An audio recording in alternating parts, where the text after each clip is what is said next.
Hi friends, good afternoon. तो आज छिलो 26শে ডিসেম্বর। 25শে ডিসেম্বর বাড়িতে কাজ থাকার জন্য আমরা কোথাও ঘুরতে যেতে পারিনি। তো 26শে ডিসেম্বর আমাদের বাড়িতে অল্প কাজ থাকার জন্য আমরা বেরিয়ে পড়েছি। আর এটা ছিল তোমার আমার ভালোবাসার শহর, ঘাটাল শহর। কে কে কার কার ঘাটালে বাড়ি অবশ্যই তারা কমেন্ট করে জানাবে। তো আমরা এখন ঘাটাল পেরিয়ে চলে যাচ্ছি ঠিক বড়দার দিক করে, বড়দা চৌকোনের দিক করে। তো দেখতে পেয়েছো আমরা বেরিয়ে যাচ্ছি। তো সামনে ছিল শেল্টার বাস স্ট্যান্ড। তো শেল্টার বাস স্ট্যান্ডটা তোমাদেরকে আমি দেখিয়ে দেবো। তো শেল্টার বাস স্ট্যান্ডটা আমি পুরোটা দেখানোর চেষ্টা করছিলাম কিন্তু পারিনি পুরোটা দেখার জন্য। আমাদের সামনে একটা বাস ছিল, সেই বাসটার জন্য দেখাতে পারিনি। তো দেখো আমরা এখন 1 নম্বর চাতাল পেরিয়ে চলে যাচ্ছি। তো সামনে চলে এসেছি বিশ্বলক্ষ্মী মায়ের মন্দির। তো বিশ্বলক্ষ্মী মায়ের মন্দির একটু প্রণাম করে নিলাম। আর বিশ্বলক্ষ্মী মায়ের মন্দিরটা অনেক জাগ্রত মন্দির, তোমরা অনেকেই জানো, যাদের ঘাটাল বাড়ি তারা অবশ্যই জেনে থাকবে। আর আমরা এখন ক্ষীরপাই পেরিয়ে চলে এসেছি, বড় মায়ের মন্দির পেরিয়ে চলে এসেছি। আর এখানে একটা সামনে একটা ব্রিজ আছে, ব্রিজটা অনেক সুন্দর লাগছিল। আমাদের পশ্চিম মেদিনীপুরের ভিতরে যে এত সুন্দর মানে বেড়াতে যাওয়ার জায়গা আছে আমরা জানতামই নি, কেউ জানতো না আমি কিন্তু জানতামই নি, তোমাদের দাদাভাই বললো বলে।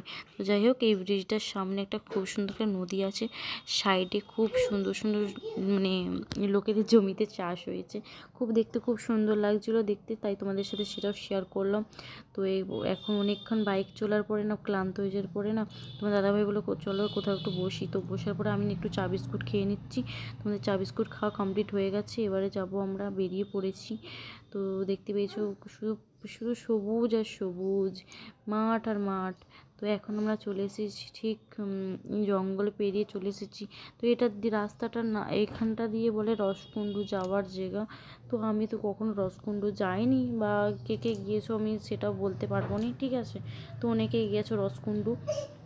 তো এইখানটা হাতি চলাচল করে, তো যে বাইক নিয়ে যাবে, বাইক গাড়ি নিয়ে যাবে সাবধানে। তো অনেকক্ষণ জার্নি করার পরে আমরা ফার্স্ট চলে এসেছি গনগনি। তো গনগনি কে কে এসেছো? আর গনগনি খুব সুন্দর জায়গা, তোমরা অনেকেই জানো। আর গনগনিতে পিকনিক তো দুর্দান্ত, পিকনিক করার জায়গা।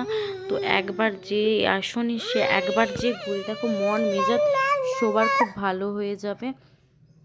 তো দেখতে পেয়েছো আমরা পাপড়ি চাট খেয়ে নিচ্ছি, পপকর্ন নিয়ে নিয়েছি, এবার যাবো নিচের দিক করে।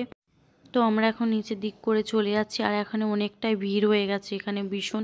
তো আমাদের এখানকে পৌঁছতে মিনিমাম আমাদের 4টে বেজে গেছে। তো আমরা জানিনি আমাদের এখান থেকে ঘাটাল থেকে আমাদের যেতে টাইম লেগেছে পুরো 1.5 ঘন্টা টাইম লেগেছে। তো আমরা আস্তে আস্তে গিয়েছিলাম বলে 1 ঘন্টা 48 মিনিট লেগেছিল। তো যাই হোক, আমরা নিচের দিকে এবার নামবো। আর এখানটা লুকটা দেখেছো কতটা সুন্দর লাগছে দেখতে, এতটা সুন্দর, সীমার বাইরে। তো সামনে একটা নদীও আছে। আর নিচে দেখতে পেয়েছো কত কত লোক, আর ভিড়ে ভিড়। তো এখন নিচের দিকে নেমে যাব আমি, দেখতে পেয়েছো। তো এবারে এখান থেকে এবার নেমে যাচ্ছি নিচের দিক করে। এখানে অনেকগুলো বাইক রাখার স্ট্যান্ড এখানটায়। তো আমরা বাইক এখানে রেখে দিয়েছিলাম, আমরা বাইকে গিয়েছিলাম। তো বাইকটা আমরা এখানে রেখে দিয়ে এবার নিচের দিকে নেমে যাব। তো নিচের দিকে এবার নামছি। আর এখানটা রিসোর্ট আছে, একটা রিসোর্ট। তো রিসোর্টে যে থাকতে চাও, বিয়ে বাড়ি, কোনো ওকেশন হলেই এখানে রিসিপ্টটা বুক করতে পারো, সেটাও এখানে মাইকে অ্যানাউন্স করছিল। তো সেটাও তোমাদের দিকে একটু শেয়ার করে নিলাম। আর দেখো নিচের দিকে আমরা নেমে চলে যাচ্ছি এখন। তো এটা দেখো লাল পাহাড়, অসাধারণ লাগছে। এটা লাল পাহাড় না লাল মাটি কিছুই বোঝা যাচ্ছে না, আর আমি তো বুঝতেও পারিনি এর সাথে। আর আমি যখন লাস্ট যখন আমি ভিডিও বানাচ্ছি তখন লাস্টে কেউ আর নেই।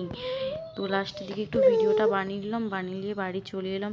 তো ভিডিওটা কেমন লাগলো লাইক কমেন্ট শেয়ার, ভালো লাগলো অবশ্যই শেয়ার।